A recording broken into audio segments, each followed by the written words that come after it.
பணம், ஆர்எஸ்எஸ்கிட்ட வாங்கின பணம்னு சொல்லிட்டு இவன் சொல்கிறான், இவங்கிட்ட வாங்கின பணம் அவன் சொல்கிறான், அவங்ககிட்ட வாங்கின பணம் இவன் சொல்கிறான், மாறி மாறி சொல்லிக்கிறாங்க. எல்லார்கிட்டையும் அவர் பணம் வாங்கிட்டார்.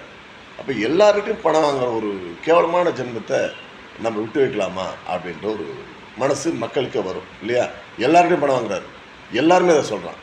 இது வந்து சிறந்த விஷயமாக தான் இருக்குது. எல்லோரும் பெரிய பெரிய கருத்தியலாளர்கள், ஊடகவியலாளர்கள், மதவாதிகள், அப்புறம் வந்து சாதி அமைப்புகள், அப்புறம் வந்து முற்போக்கு சிந்தனையாளர்கள், அப்புறம் வந்து வலதுசாரி சிந்தனையாளர்கள், இடதுசாரி சிந்தனையாளர்கள், நடுநிலையாளர்கள், இப்படி எல்லாருமே எதிர்க்கக்கூடிய அளவு அவன் என்னதான் செய்தான்?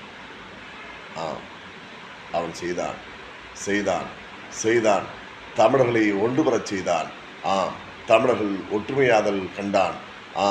தமிழர்கள் ஒற்றுமைப்படப்பட சாதி மதத்தை தூக்கி எறிந்துவிட்டு, சாதிய மதத்தையும் தூக்கி எறிந்துவிட்டு திராவிட குப்பி அடியோடு அழித்துவிட வேண்டும் என்று கங்கணம் கட்டி அத்தனை தமிழர்களையும் ஒன்றிணைத்தான். அதுதான் இவர்கள் அத்தனை பேரும் கதறிக்கொண்டதற்கு காரணம். இது புரிகிறது அல்லவா? இவர்கள் ஏன் கதறிக்கொண்டிருக்கிறார்கள் என்று. நன்றி, வணக்கம்.